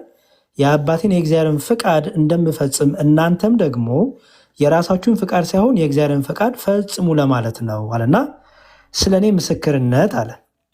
ስለ እኔ ምስክርነት ብሎ አንዴ እሺ ይሆና እሺ እንደሰማው ፈርዳለሁ። በቁጥር 23 እና 24 ላይ ፍርድን ሁሉ ለወልድ ሰጠው እንጂ አብ በአንድ ሰው እንኳ አይፈርድም ብሎ ነበር። አስተዊ እኔ ከራሴ ላደርግ አንዳች አልችልም፣ እንደሰማው ፈርዳለሁ፣ ፍርዴም ቅን ነው አይደለም የሚለው ሴና። እሺ ከላይ ከፍ ሲል ይላል ሰዎች ሁሉ አብን እንደሚያከብሩት ወልድን ያከብሩት ዘንድ ፍርድን ሁሉ ለወልድ ሰጠው እንጂ አብ በአንድ ሰው እንኳ አይፈርድም ይላል። አብ በማንም አይፈርድም ይላል አይደል? አብ አነሰ ማለት ነው ከወልድ? አይ አይደለም። አሁን እዚህ ጋር ሰጪና ተቀባይ አለ አይደለም። የሰጪና የቀባይ ጉዳይ አይደለም። እንደዛ ከሆነማ ይኸውልሽ አብ መፍረድ አይችልም ማለት ነው። አብ ከወልድ አነሰ እኮ እንደዛ ከሆነ። ምክንያቱም የሚለው ምንድን ነው? ፍርድኑ ለወልድ ሰጠው እንጂ አብ በአንድ ሰው እንኳ አይፈርድም ነው የሚለው። ስለዚህ አብ ከወልድ አነሰ ማለት ነው በመፍረድ? እንደሱ አይደለም። በነገራችን ላይ ያሬድዬ አይፈርድም ነው የሚለው ሴና። አሁን አንዱ አምላክ ለወልድ ወይም ለኢየሱስ እንዲፈርድ ያው ስልጣን እንደሰጠው አይልም የሚለው። ይኸውልሽ በአንድ ሰው አይፈርድም ነው የሚለው። የአብ መፍረድ ወዴት ሄደሽ ታዲያ? እኮ ለወልድ ስልጣኑ አሳልፎ ሰጥቶ። ስለዚህ በመፍረድ ማን ይበልጣል ማለት ነው እንዴ? ሲጀመር ኢየሱስ አብ ይበልጣል እኮ ከኢየሱስ። አብ ከኔ ይበልጣል አላለም? ይኸውልሽ አሁን ማይሹ ጥቅስ አንቺ ሆነሽ ነገር መዘዝ እያደረግሽ ነው ሴና። በጣም የሚገርም ነው። በይሄን እንጨርስ። አንዴ አይን ጨርስ። ብዙ ጥቅሶች ስለምትገቢ አንቺ። እሺ ምን ይላል? ይኸው ሰዎች ሁሉ አብን እንደሚያከብሩት ወልድን ያከብሩት ዘንድ ይላል። ኦኬ ከዚህ እንጀምር። ሰዎች ሁሉ አብን እንደሚያከብሩት ወልድን ያከብሩት ዘንድ። ሰዎች ሁሉ አብን ምን ብለው ነው የሚያከብሩት? አብማ ኢየሱስም አምላኬ አምላካችሁ አለ እኮ። ጥያቄ እሱ አይደለም ሴና ፕሊስ። ሰዎች ሁሉ አብን ምን ብለው ነው የሚያከብሩት እኮ? ኢየሱስንም ጨምሮ አብን ሰዎች። ሴና የጠየቁሽ ጥያቄ ሰዎች ሁሉ ነው ያልኩት። ሰዎች ሁሉ አብን ምን ብለው ነው የሚያከብሩት? አብ አምላክ ነው፣ ኢየሱስንም ጨምሮ አምላክ ይሉታል አብን። ጥያቄ እሱ አይደለም ሴና። ሰዎች ሁሉ አብን ምን ብለው ነው የሚያከብሩት? ኢየሱስ ሰው አምላክ አረ ፕሊዝ እኮ ሁሉም አብን አምላክ ይሉታል ኢየሱስንም ጨምሮ። እሺ ሰዎች ሁሉ አብን እንደሚያከብሩት ወልድን ያከብሩት ሲባል ማለት ነው። ይህ ማለት ያው ኦልሬዲ ለኢየሱስ የሆነ የተሰጠ ስልጣን አለ። ይሄኩ እሱን አይደለም። ሰዎች ሁሉ አብን እንደሚያከብሩት ሴና ስሚኝ አንዴ። ሰዎች ሁሉ አንዴ ስሚኝ ፕሊዝ። ሰዎች ሁሉ አብን እንደሚያከብሩት ወልድንም ያከብሩት ዘንድ ነው የሚለው። አብን በሚያከብሩበት እኩል ወልድን ያከብሩት ነው አይደል የሚለው? ኦኬ። ስለዚህ የወልድን የአብ ክብር አንድ ነው ማለት ነው። አረ በጭራሽ አንድ አይደለም። ወልድማ ተቀባይ ነው እኮ። አብ ሰጪ ነው፣ ወልድ ተቀባይ ነው። እሺ ጥሩ። አብ ሰጪ ነው፣ ወልድ ተቀባይ ነው አይደል? አዎ። በነገራችን ላይ ይሄን እንጨርስና እሱን ነገር አሳይሻለሁ። ጥሩ አንዴ ይሄን እንጨርስ። አሁን በጣም ብዙ ጥቅስ ውስጥ እየገባሽ ነው። እሺ ሰዎች ሁሉ አብን እንደሚያከብሩት ወልድን ያከብሩት ዘንድ ፍርዱን ለወልድ ሰጠው እንጂ አብ በአንድ ሰው እንኳ አይፈርድም። ወልድን የማያከብር የላከውን አብን አያከብርም። እውነት እውነት እላችኋለሁ ቃሌን የሚሰማ ይልከኝ የሚያምን የዘላለም ሕይወት አለው፣ ከሞትም ወዲያው ተሻገረ እንጂ ወደ ፍርድ አይመጣም። እውነት እውነት እላችኋለሁ ሙታን የእግዚአብሔር ልጅ ድምፅ የሚሰሙበት ሰዓት ይመጣል፣ እርሱም አሁን ነው፣ የሚሰሙትም በሕይወት ይኖራሉ። አብ በራሱ ሕይወት እንዳለው እንዲሁ ደግሞ ለወልድ በራሱ ሕይወት እንዲኖር ሰጥቶታልና የሰው ልጅም ስለሆነ ይፈርድ ዘንድ ስልጣን ሰጠው ይላል። አሁን በቁጥር 23 እና 4 ላይ ፍርድን ሁሉ ለወልድ ሰጠው እንጂ አብ በአንድ ሰው እንኳ አይፈርድም ብሎ ነበር። እዚህ ላይ ደግሞ እኔ ከራሴ አንዳች አድርግ አይቻለኝም እንደሰማው ፈርዳለሁ ብሏል። ከላይ እንዳየነው አብ በስጋ ያልተገለጠ መሆኑን ለማስረዳት በአንድ ሰው እንኳ አይፈርድም ይላል። የኢየሱስ ክርስቶስ ፍርድ የአብ ፍርድ መሆኑን ሲያስረዳ ደግሞ እኔ ከራሴ አንዳች አድርግ አይቻለኝም እንደሰማው ፈርዳለሁ ይላል። በሁለቱ ስፍራዎች ላይ የተቀመጠው ኃይለ ቃል አብ ያለ ወልድ ከወልድ ተለይቶ እንደማይፈርድ፣ ወልድም ያለ አብ ከአብ ተለይቶ እንደማይፈርድ፣ በፍርድ እንደማይለያዩ ያስገነዝበናል። ወልድ በመለኮታዊ ስልጣኑ ከአብ ጋር አንድ መሆኑን ያሳውቃል። ላከኝ የሚለውን ይልና ላይ የተብራራውን ይመልከቱ ይላል። ቀጥሎ ያለው ማለት ነው። የእኛ የክርስቲያኖች ትምህርት ይሄ ነው። ምን የሚለው ይኸው ከራሴ አንዳች አድርግ አይቻለኝም ማለቱ ማለት ነው። አብ ያለ ወልድ ከወልድ ተለይቶ እንደማይፈርድ፣ ወልድም ያለ አብ ከአብ ተለይቶ እንደማይፈርድ፣ በፍርድ እንደማይለያዩ ያስገነዝበናል ይላል። ከራሴ አንዳች አድርግ አይቻለኝም የሚለው እኔ አንሳለው እኔ ደካማ ነኝ ማለቱ ሳይሆን ወልድ ከአብ የተለየ ፍርድ፣ ከአብ የተለየ ፈቃድ፣ ከአብ የተለየ እውቀት የለውም። ክርስቶስም ወልድ የሚናገረውን የአብን ፍቃድ ነው፣ አብ ደግሞ የሚናገረውንም የወልድን ፍቃድ ነው እንደማለት ነው። ለምሳሌ ለዚህ ማሳያ የሚሆን አንድ ጥቅስ ጨምርልሽ ሴና። አንድ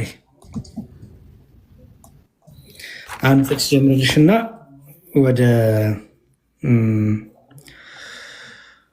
ዲያቆን እስኪ ጠይቀብትና ሲገልብጠው ሰዎች ሁሉ አላህን እንደሚያከብሩት መሐመድን እኩል ያከብሩት ቢባል ምን ማለት ነው ሊሆን የሚችለው የሚለውን እስኪ በራሱ አንደርስታንዲንግ ጠይቃት። ከመለሽ እስኪ ሴና ምን ማለት ነው የሚሆነው?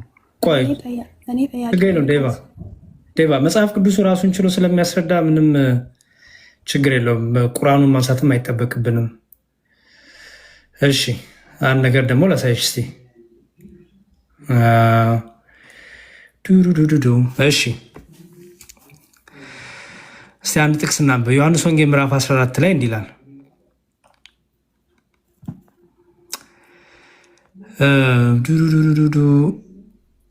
እኔ ወደ አብ እሄዳለሁና አብም ስለ ወልድ እንዲከብር በስሜ የምትለምኑትን ሁሉን አደርገዋለሁ። ማናቸውንም ነገር በስሜ ብትለምኑ እኔ አደርገዋለሁ ይላል። እሺ መቼ ነው ይሄ ጌታ ለምኑኝ የሚለው? ማናቸውን ነገር በስሜ ብትለምኑ እኔ አደርገዋለሁ ይላል። መቼ ነው ይሄ የሚሆነው? እኮ እኔ አደርገዋለሁ ማለቱ ያው እስቲ ቀጥላ አንብበው ቁጥር ቀጥሎ ያለውን 16 አንብበው እስቲ። እሺ ቤትወርድም ዛዜን ጠብቁ። እኔ በአብን ለምናለሁ ለዘላለም ከእናንተ ጋር እንዲሆን ሌላ አጽናኝ ይሰጣቸዋል። እርሱም ዓለም የማየውና የማያውቀው ስለሆነ ሊቀበሉ የማይቻል ስለ መንፈስ ቅዱስ ቀጥሎ የሚያወራው ስለ ራሱ ግን ሲናገር አብ ስለ ወልድ እንዲከብር በስሜ የምትለምኑትን ሁሉን አደርገዋለሁ። እሄዳለሁ ይላል። ወደ አብ እሄዳለሁ። ወደ አብ እሄዳለሁ ማለቱ ከሞት በኋላ ስላለው ነው አይደል? ትንሣኤው ነው አይደል? ከእርገቱ በኋላ በስሜ ብትለምኑ ሁሉን አደርገዋለሁ፣ ማናቸውን ነገር በስሜ ብትለምኑ እኔ አደርገዋለሁ ይላል። ምን ማለት ነው? ያው እኔ እስከማውቀው ድረስ ኢየሱስ ክርስቶስ አደርገዋለሁ ማለቱ አብን እለምነዋለሁ እያለ ነው። ምክንያቱም ሮሜ ላይ ማናቸውን ነገር በስሜ ብትለምኑ ሲል ማለት ነው እኮ ኢየሱስ ክርስቶስ አብን እለምናለሁ ይላል እኮ። አማላጅ ነው ኢየሱስ ክርስቶስ። ሴና የጴንጤነት ትዝታች መጣብሽ። ተይው እሱን ቆይ። አሁን ወደዚህ ሁኝና እሺ ይቅርታ አስቀሽኝ ነው። እኔ ወደ አብ እሄዳለሁና አብም ስለ ወልድ እንዲከብር በስሜ የምትለምኑትን ሁሉ አደርገዋለሁ ነው የሚላችሁ። በስሜ የምትለምኑትን ሁሉ አደርገዋለሁ እኮ አደርገዋለሁ ማለቱ ኢየሱስ ላይ አብን ይለምናል እያልኩ ነው። አስደርገዋለሁ አይልም እኮ አደርገዋለሁ ነው የሚለው እኮ። እኔ አብን እለምናለሁ ይላል እኮ። ቀጥሎ ያለው እሱ የመንፈስ ቅዱስና መንፈስ ቅዱስ ለእናንተ እንዲሰጥ አብን እለምነዋለሁ ሲል ምን ማለት መሰለሽ? ከአብ ዘንድ የሚወጣውን መንፈስ ቅዱስን እልክላችኋለሁ ማለቱ ነው እንጂ እዚህ ጋር ማናቸውን ነገር በስሜ የምትለምኑትን እኔ አደርገዋለሁ፣ ሁሉንም አደርገዋለሁ ነው የሚለው። ባይዘውልሽ ሁሉንም በስሜ የምትለምኑት ሁሉንም አደርገዋለሁ፣ ማናቸውን ነገር በስሜ ብትለምኑ ደግሞ እኔ አደርገዋለሁ ነው የሚለው። አስደርገዋለሁ አይልም፣ አደርገዋለሁ ነው የሚለው። አደርገዋለሁ ማለቱ ያሬድዬ ያው እኔ ከፕሮቴስታንት ቤት ስለወጣው እንግዲህ አይ የፕሮቴስታንቱን አይደል የፈለግኩት። አሁን እኔ ንባቡን የፈለግኩት አሁን የፕሮቴስታንቱን ተይውና እንደ አንድ ሙስሊም ይሄ ክፍል አሁን አንቺ ሙስሊም ስለሆንሽ በስሜ የምትለምኑትን ሁሉ እኔ አደርገዋለሁ፣ ማናቸው ነገር በስሜ ብትለምኑ እኔ አደርገዋለሁ አይደለም የሚለው። እሺ ስለዚህ አስደርገዋለሁ አላለም፣ እኔ አደርገዋለሁ አይደለም የሚለው። ደግሞ ማናቸውም ነገር ብትለምኑ ነው የሚለው። እሺ ደግሞ የምትለምኑትን ደግሞ ሁሉ አደርገዋለሁ ነው የሚለው።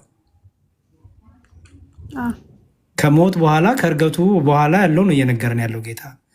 ስለዚህ እዚህ ጋር ምኑን ነው የሚያሳይሽ? ሰው ፍጥረት ወደ እሱ ይጮሃል ማለት ነው። ይለምናሉ ማለት እንግዲህ እንደዛ ካልከኝ እስቲ ከብሉይ ኪዳን ወደ ኢየሱስ ክርስቶስ የጸለየ አንድ አዲስ ኪዳን ማለትሽ ነው? ከብሉይ ኪዳን። ምክንያቱም ኢየሱስ አምላክ ነው ካልከኝ እንግዲህ ከጥንት ጀምሮ መኖር አለበት። ገባ? ላሳይሽ። የሐዋርያት ሥራ አንዴ ለምሳሌ ኢየሱስ ክርስቶስ በስጋ የተገለጠው ሴናይ በስጋ የተገለጠው በሐዲስ ኪዳን ነው።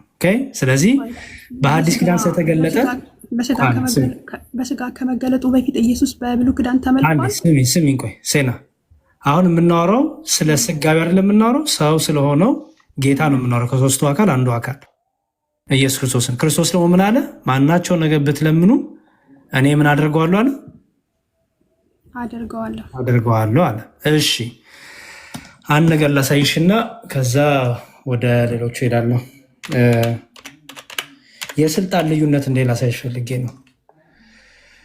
ቢኒ አይቼዋለሁ። እሺ ቆይ አንዴ መልስላታለሁ። ችግር ነው።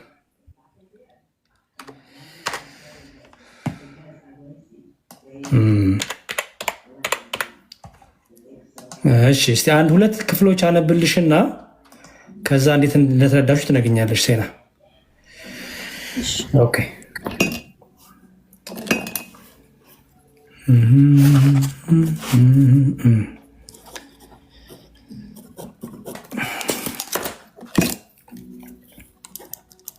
እሺ አንደኛው ዮሐንስ ወንጌል ምዕራፍ 6 ቁጥር 44 ነው። አንደኛው ደግሞ ዮሐንስ ወንጌል ምዕራፍ 6 ቁጥር 44። ኦኬ ሁለተኛው ደግሞ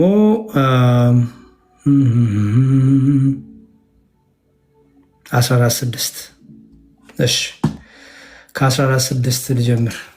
እዚሁ ላይ ዮሐንስ ወንጌል 14:6 እንዲህ ይላል፣ ኢየሱስም እኔ መንገድና እውነት ሕይወት ነኝ፣ በእኔ በቀር ወደ አብ ይመጣ የለም። ምን ማለቱ ነው? እዚህ ጋር በእኔ በቀር ወደ አብ ይመጣ የለም ሲል ያው ግልጽ ነው። ምንድን ነው ግልጽ ነው ማለት? ያለሱ ወደ አብ መሄድ አይቻልም እኮ። ምን ማለት ነው? መንገድ ነኝ ያለ እኮ አይደል እንዴ? እኮ ገባኝ። አሁን እዚህ ጋር በእኔ በቀር ወደ አብ ሊመጣ የለም ሲል እርሱ ከአብ ያንሳል፣ እሱ ከአብ አንሶ በእሱ ጠይቆ እሱ ጸልዮ ወይ በእሱ መንገድ በእሱ አማላጅነት ወደ አብ ይመጣል እያለ ነው። እሱ ያንሳል ማለት ነው። እዚህ ውስጥ በእኔ በቀር ወደ አብ ይመጣ የለም ሲል አብ ይበልጣል፣ ወልድ ያንሳል ማለት ነው። አይ ይሄ ማለት አሁን ለምሳሌ አንድ እግዚአብሔር አለና በሰውና በእግዚአብሔር መካከል ያለ መካከለኛው ደግሞ ሰው የሆነው ክርስቶስ ኢየሱስ ነው ይላል። ኢየሱስ እዚህ ጋር ሰው ሆኖ እንግዲህ ሰውን ወደ አንድ አምላክ ያደርሳል ማለት ነው። እሺ፣ ስለዚህ እዚህ ጋር ወደ አብ ነው የሚያደርሰው አይደለ? ወልድ። አዎ ትክክል። በጣም ጥሩ። አብ ወደ ወልድ፣ ነቢያት ሁሉ መንገድ ናቸው። አንዴ አብ ወደ ወልድ ቢያደርስስ ምን እናደርጋለን? አብ ወደ ወልድ፣ አሁን እዚህ ጋር ወልድ ነው ወደ አብ የሚያደርሰው አይደል? እሺ፣ አብ ወደ ወልድ ቢያደርስስ? እንዴ አብ እኔ እንደዚህ ያለ እንዴ አለ። እሱን እኮ ነው የምልሽ ያለሁት። ማንበቢያው ከዛ ነው። ዮሐንስ ወንጌል ምዕራፍ 6 ቁጥር 44 ጌታ እንዲህ አለ፣ ክርስቶስ አምላካችን ይኸው የላከኝ አብ ከሳበው በቀር ወደ እኔ ሊመጣ የሚችል የለም፣ እኔም በመጨረሻው ቀን አስነሳዋለሁ። አብ ወደ ወልድ ካላመጣ ወደ ወልድ ማንም አይመጣም ይላል ጌታ።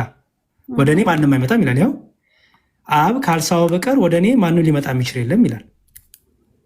ቅድም ወልድ ወደ አብ ይስባል፣ እዚህ ጋር ደግሞ አብ ወደ ወልድ ይስባል አይደል?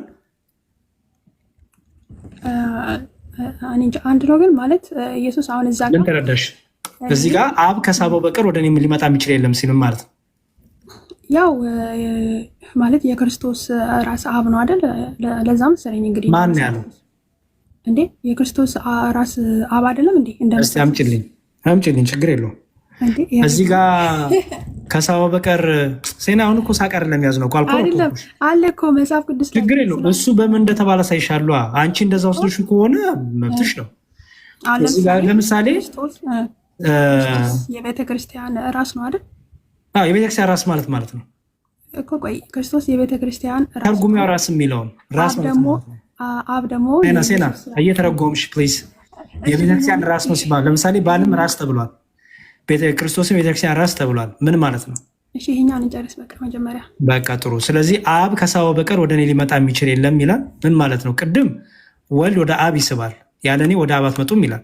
እዚህ ጋር ደግሞ አብ ወደ እኔ ካላመጣችሁ በቀር ወደ እኔ አትመጡም ይላል። ምን ማለቱ ነው? ሁለቱን ጥቅስ ነው የምታጣጥሚው።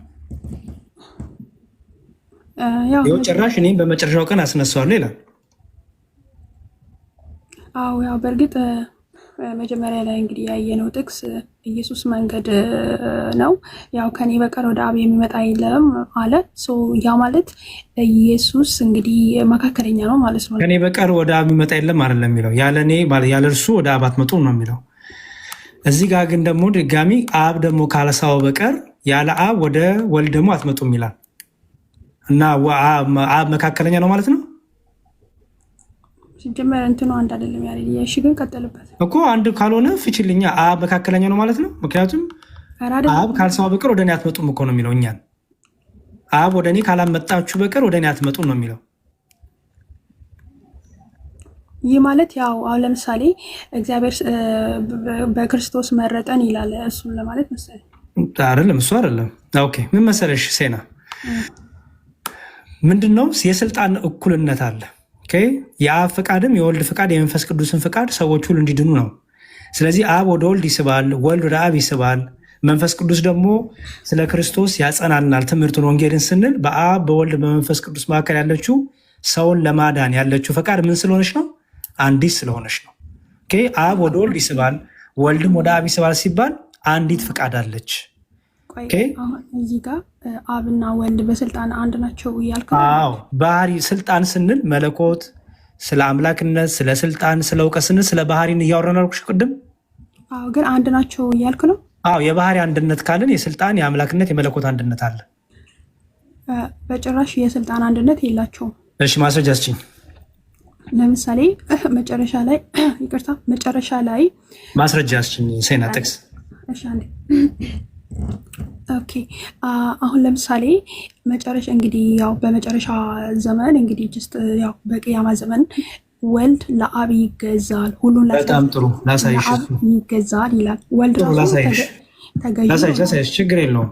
እሺ ልናገር አንዴ። አይ ቆይ ትርጉምሽን ንገሪኝ። እሺ እንዲያውም እሺ አታፍነኛ አንዴ። ባለፈኩሽ ትርጉምሽን ንገሪኝ። እሺ እንግዲህ አሁን ቆሮንቶስ ላይ ሁሉን ላስገዛለት ወልድ ደግሞ ይላል ሁሉን ላስገዛለት ለአብ ይገዛል ይላል። እንግዲህ መጨረሻ ላይ ሁሉን ኢየሱስን ጨምሮ ሁሉንም የሚገዛ አንዱ አምላክ ነው። እሺ ውሸት፣ እሱ ውሸት ነው። ሴና እኮ ከየት አምጥተህ ነው? ሴና ውሸት ነው፣ ውሸት ነው የምታወሪው። አሁን ያወራሽው የአንቺ ቆላሳሽ ነው። ከፈትኩልሽ። እንዴት ንባቡ ምን እንደሆነ ራሱ አላወቅሽው፣ ምን እየተወራ እንደሆነ ላሳይሽ። ችግር የለውም ሴና። አሁን እኮ ችግሩ ገባሽ? ያው የሆነች ነገር መዘሽ ስለሆነ ምን እየተወራ እንደሆነ ራሱ ክፍል ላይ የምታውቂው ነገር የለም። እሱን እየጎዳሽ አለው። ኦኬ ሚላ መሰለሽ አንደኛ ቆሮንቶስ ምዕራፍ 15 ላይ ያሉት። እሺ እየተወራ የመጣው ስለመሰለኝ ስለ እንግዲህ ምን አለ? ይኸው ክርስቶስ ከሙታን እንደተነሳ የሚሰበክ ከሆነ ግን እናንተ አንዳንዶቹ ትንሣኤ ሙታን የለም እንዴት ይላሉ ይላል። ስለ ትንሣኤ ሙታን ያወራና ትንሣኤ ሙታን እስከሌለ ክርስቶስ አልተነሳም። ክርስቶስ ካልተነሳ እንግዲያስ ስብከታችን ከንቱ ነው፣ እምነታችንም ደግሞ ከንቱ ናት። ደግሞ ክርስቶስን አስነስቶታል ብለን በእግዚአብሔር ላይ ሳለን ምስክርነት ሐሰተኞች የእግዚአብሔር ምስክሮች ሆነን ተገኝተናል። ሙታን ግን የማይነሱ ከሆነ እርሱን አላስነሳውም። ሙታን የማይነሱ ከሆነ ክርስቶስ አልተነሳም። ክርስቶስም ካልተነሳ እምነታችን ከንቱ ናት፣ እስካሁን ድረስ በኃጢአታችን አላችሁ። እየተወራ ያለው ስለምንድን ነው? አሁን እስካሁን ድረስ የሚወራው ስለምንድን ነው? ስለ ትንሣኤ ሙታን፣ ስለ ትንሣኤ ሙታን፣ ስለ ሞት እየተወራ ነው። አስተውይ እሺ። ከዛም ይላል አሁን ግን ክርስቶስ ለአንቀላፉት በኩራት ሆኖ ከሙታን ተነስቷል። ሞት በሰው በኩል ስለመጣ ትንሣኤ ሙታን ደግሞ በሰው በኩል ሆኗል። አስተውይ፣ እየተወራ ያለው አሁንም ስለ ትንሣኤ ሙታን፣ ስለ ሞት አመጣጥ፣ ክርስቶስ ለአንቀላፉት ሁሉ በኩራት ሆኖ ስለመነሳቱ፣ ሞት ደግሞ በሰው ሁሉ ላይ ስለመምጣቱ፣ ሁሉ በአዳም እንዳይሞቱ እንዲሁ ሁሉ በክርስቶስ ደግሞ ሕያዋን ይሆናሉ። አሁንም ስለ ሞት 24 23 ነገር ግን እያንዳንዱ በራሱ ተራ ይሆናል። ክርስቶስ እንደ በኩራት ነው፣ በኋላም በመምጣቱ ለክርስቶስ የሆኑት ናቸው። በኋላም አሁን አስተውይ፣ መንግስቱ ለእግዚአብሔር ለአባቱ አሳልፎ በሰጠ ጊዜ አለቅነትን ሁሉ ስልጣን ሁሉ ኃይልን በሻረ ጊዜ ፍጻሜ ይሆናል። ጠላቶች ሁሉ ከእግሩ በታች እስኪያደርግ ድረስ ሊነግስ ይገባዋልና የኋለኛው ጠላት የሚሻረው ሞት ነው ይላል። አሁን በደንብ አስተውይ ሴና ቁጥር 26 ላይ ደርሻለሁ። እየተወራ የመጣው ስለ ሞት ነው። ከዛ ምን አለ? የሚሻረው የኋለኛው ጠላት ማን ነው አለ? ሞት ነው። ሁሉ ከእግሩ በታች አስገዝቷልና ማ አብ አራ በደንብ አስተውይ፣ እየተወራ ስላለው ስለምን እንደሆነ። የኋለኛው ጠላት የሚሻረው ሞት ነው። ስለዚህ እየተነገረ ያለው ስለማን ነው? ስለ ሞት ነው። ኢየሱስ ክርስቶስ ሁሉ ስለ ክርስቶስ ሳይሆን እዚህ ጋር የሚሻረው ሞት ነው እያለ ስለ ሞት ነው። ከዛ ሁሉን ከእግሩ በታች አስገዝቷልና ማ ኢየሱስ መሰለኝ ሞት ለሞት ለሁሉ ሰው ሞት ሁሉ ሰው ለሞት ተገዝቷል እያለ ነው ሴና። ዳስ ፕሮብለም። አሁን ችግሩ አይሽ በደንብ አስተውይ። የኋለኛው ጠላት የሚሻረው ሞት ነው። አሁን አስተውይ፣ ጠላቶች ሁሉ ከእግሩ በታች እስኪያደርግ ድረስ ሊነግስ ይገባዋል አለና የኋለኛው ጠላት የሚሻረው ሞት ነው። አሁን ምን ይላል ከላይ? መንግስቱን ለእግዚአብሔር ለአባቱ አሳልፎ በሰጠ ጊዜ አለቅነትም ሁሉ ስልጣን ሁሉ ኃይልም በሻረ ጊዜ ይላል። አይሹ ፍጻሜ ይሆናል አለ። አሁን እዚህ ጋር ምን ኃይልንም በሻረ ጊዜ ይላል። የዛን ሳ ምን ይሆናል? ፍጻሜ ይሆናል። ያ የሚሻረው ነገር ምንድን ነው ሲባል የኋለኛው ጠላት የሚሻረው ደግሞ ማን ነው አለ? ሞት። ሁሉን ከእግሩ በታች አስገዝቷልና ማ ሞት። ለሞት ሁሉ ሰው ተገዝቷል። ሁሉ ሰው ይሞታል አይደል? በጣም ጥሩ አስተውይ። ነገር ግን ሁሉ ተገዝቷል ሲል አስተውይ። አሁን ሁሉ ተገዝቷል አይደለም የሚለው? ሰው ሁሉ ሞቷል አይደል? ሰው ሁሉ ለሞት ተሸንፏል። ሁሉን ካስገዛለት በቀር መሆኑ ግን ግልጥ ነው። አይሹ ምክንያቱም አዳም ወደ ሰውነቱ ሞትን ካመጣ በኋላ እግዚአብሔር በአዳም ላይ ያን ሞት አመጣበት አይደለ? በሞት ቀጣው አይደለ? በስጋና ነፍስ ሞት አይደል? በጣም ጥሩ። ሁሉ ሲሞት ግን ያ ሞትን የሚፈርድ የሞትና የህይወት ጌታ የሆነ እርሱ ግን ለሞት አልተገዛም እያለ ነው። እሺ መልሰኝ አዳምሻ ፕሊስ። እንዲያው እንደ ጥንቸል ታዘሉኛላችሁ። እሺ እየገባሽ ነው ያስባለሁ። ሁሉም ከእግሩ በታች አስገዝቷልና፣ ምክንያቱም የኋለኛው ጠላት የሚሻረው ሞት ነው። ሞትን ያዝን። ያ ሞት ደግሞ ሁሉ ሰው ተገዝቶለታል ለሞት አይደል? ነገር ግን ሁሉ ተገዝቷል ሲል ግን ይላል ማንን አይጨምርም? አምላክን አይጨምርም። በጣም ምክንያቱም ሁሉን ካስገዛለት ይላላ። ኦኬ። ስለዚህ መገዛት እየተባለ ያለው ስለ ሞት ነው ማለት ነው። ከዛ ምን አለ? ሁሉ ከተገዛለት በኋላ ግን አሁን አስተውይ፣ ሁሉ ከተገዛለት በኋላ ግን እግዚአብሔር ሁሉ በሁሉ ይሆን ዘንድ በዚያን ጊዜ ይላል ደግሞ ልጁ ራሱ ደግሞ ሁሉን ላስገዛለት ይገዛል። አሹ በደንብ አስተውይ። ሁሉ ከተገዛለት በኋላ ግን ሰው ሁሉ ለሞት ከተሸነፈ በኋላ ማለት ነው ሁሉ በሁሉ ይሆን ዘንድ ደግሞ በዚያን ጊዜ ደግሞ ልጁ ራሱ አመጣሁን ሁሉን ላስገዛለት ይገዛል። ሁሉ ላስገዛለት ይገዛል። ለምን ማለት ነው? ለሞት ይሞታል ማለት ነው። ሁሉን ላስገዛለት ምክንያቱም ሁሉ ተገዝቷል የተባለው ለሞት አይደል? ሁሉ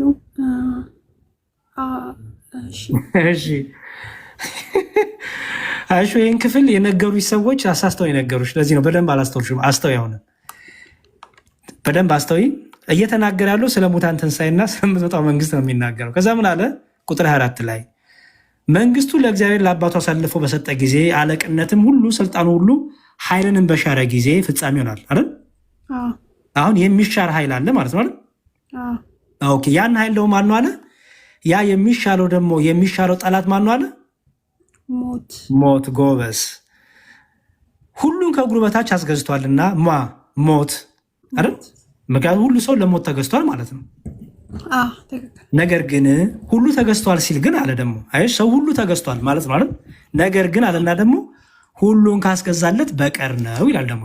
እሺ በጣም ጥሩ። ሁሉ ከተገዛለት በኋላ ግን እግዚአብሔር ሁሉ በሁሉ ይሆን ዘንድ ሁሉ በሁሉ ይሆን ዘንድ ያተባለ ማለት ነው ፍጻሜ የሚሆንበት ማለት ነው። ሁሉ በሁሉ ይሆን ዘንድ ይኸው በዚያ ጊዜ ደግሞ ልጁ ራሱ ደግሞ ሁሉ ላስገዛለት ይገዛል። ምን ማለት ነው? ለሞት ይሞታል ማለት ነው። ልጁ አይደል? ክርስቶስ ሞት አይደለም? ለሞት ተገዛ ጌታ ማለት ምክንያቱም ለልጁ ይላል። ልጁ ራሱ ደግሞ ሁሉ ላስገዛ ይገዛል። ከዛ እንዲያማ ካልሆነ አላይሹ እንዴ ልጁማ ካልሞተ ስለ ሙታን የሚጠመቁ ምን ያደርጋሉ? ሙታን እስከቶ የማይነሱ ከሆነ ስለ እነርሱ የሚጠመቁ ስለምንድን ነው? እኛ ዘወትር በሚያስፈራ ኑሮ የምንኖር ስለምንድን ነው?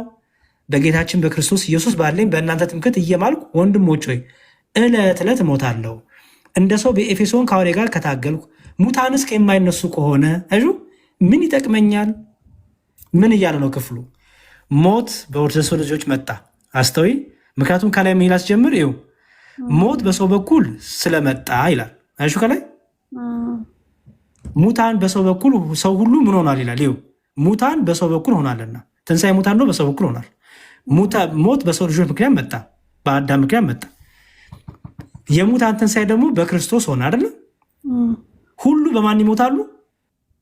በአዳም። ደግሞ ሁሉ በማን ሕያው ይሆናሉ? በክርስቶስ። በክርስቶስ ግን ሕያው የሚሆኑት የእነሱም ሞት ሞቶላቸው ነው አይደል? ስለዚህ ሰው ሁሉ ለሞት ተገዝቷል። ያ ሞት ደግሞ የሚሻረው በማን ነው? በልጁ ሞት ነው። ሞት ልጁ ደግሞ ለሞት ተገዛ። አይሹ ላስገዛለት ይገዛል ማለት ያ ለሞት ይገዛል ማለት ነው። ምክንያቱስ ሞቶ ምን ስለሚያደርግ ሁሉ በአዳም እንደሞቱ እንዲሁ ደግሞ በክርስቶስ ምን ስለሚሆኑ ሕያዋን ስለሚሆኑ እርሱ ሞተና ሁሉ በክርስቶስ ሕያው ሆኑ። ክርስቶስ ለሕያዋን ሁሉ ምንድነው ተባለ? በኩር ነው ተባለ ማለት ነው። እዚህ ጋር ክርስቶስ እንደ በኩራት ነው። በኩር ማለት የመጀመሪያ ማለት ነው። በቃ ስለዚህ ከሞት በመነሳት ክርስቶስ በኩር ነው። በቃ የሚመስለው የለም። እሱ የትንሣኤያችን ሁሉ በኩር ነው እንላለን። ለምን? ለሞት ተገዝቷል። ከዛ ግን ተነሳ። ስለዚህ ይህ ክፍል የስልጣን መተናነስ የሚያወራ አይደለም። ገባሽ ሴና? አመሰግናለሁ። እውነት በቃ እንዳይበዛብሽ። በሌላ ቀን እንደዚህ ትንሽ ትንሽ ከሰጠንሽ ፕሊዝ አንድ ነገር ልምከርሽ ካገኘሁሽ አይቀር። የመጀመሪያው ነገር ሴና ፕሊዝ፣ እኔ ምንም ሪስፔክት አደርጋለሁ ውሳኔሽ። ኦኬ ሙስሊሙኝ ምንም ሪስፔክት አደርጋለሁ። በተለይ ግን መጽሐፍ ቅዱስ ሲጠቀስልሽ ፕሊዝ ፕሊዝ ፕሊዝ ወደ ላይ ወደ ታች ሄደሽ አንብቢ። ለምሳሌ ስለ ክርስቶስ የሚነገርሽ ነገር ካለ ጌታ ምን ተጠይቆ ነው ምን የመለሰው? አሁን የሆነ በቃ የአንችን እሳቤ ወይ ምናምን ሳይሆን ጌታ ምን ተጠይቆ ምን መለሰ? ለምሳሌ እኔና አብ አንድ ነን ሲል ምን ተጠይቆ ነው? ከአንተና ከአብ ማን ይበልጣል ተብሎ ነው? አይደለም። ጌታ ለሚናገረው ለእያንዳንዱ ነገር ከላይ ከፍ ስትይ ምክንያቶች አሉ። አሁን አንቺ የተሰጠሽ ጥቅስ እና ጭንቅላት ውስጥ የምትሰጪው ሪዝኒንግ አለ። እዛ ጥቅስ ማብራሪያ ብለሽ ያዘጋጀሽው አለ። አሁን ግን ከፍ ስትይ ግን እንደማይገናኝ እያየሹ ነው። ስለዚህ ምን አርጊ ሴና ጭንቅላትሽን ተጠቀሚና ፕሊዝ ረጋ ብለሽ ከላይ ከፍ ብለሽ ምንድን ነው ሪዝኑ? ጌታን የተናገረበት ምክንያቱ ምንድን ነው? ክርስቲያኖች ደግሞ ትርጓሜ አላቸው። ለምሳሌ የዮሐንስ ወንጌል ትርጓሜ አለ። ይኸው እንዳሳየሁሽ የዮሐንስ ወንጌል ትርጓሜ ላይ ክርስቲያኖች ራሳቸው የራሳቸው መጽሐፍ ምን ብለው ይተረጉሙታል? አንድ ሙስሊም ወይ አንድ ኤቴይስት ወይ ደግሞ አንድ ፍቅር ሲዝም መጥቶ መጽሐፍ ቅዱስን ገልጦ ማንበብ ይችላል። በአሁኑ ሰዓት መብቱ ነው። ሲተረጉም ይችላል፣ መብቱ ነው። መተርጎሙ ግን ክርስቲያኖች እንደሚተረጉሙ ካልተረጎመ ውሸተኛ ነው የሚሆነው። ኦኬ። ስለዚህ ትርጉም ደግሞ አለን የራሳችን የክርስቲያኖች፣ እሱንም ተጠቀሚ። በተረፈ እግዚአብሔር ይርዳሽ። ስላገኘሁሽ ግን ደስ ብሎኛል። በጣም ይቅርታ ልጆቻችሁን ሰዓት ያስኩባችሁ። እንደዚህ ትንሽ ትንሽ ስንገናኝ አዳምሻ ትንሽ ትንሽ ነገር እያነሳን መቀጠል እንችላለን። አይ ቲንክ ለአሁን በቂ ነው ብዬ አስባለሁ። ከበቂም በላይ አይ በቃሻላ ሲናይ አመሰግናለሁ። በእውነት ቆሮንቶስን በትክክል አስረድቶኛል። አሁን ገብቶኛል። አመሰግናለሁ።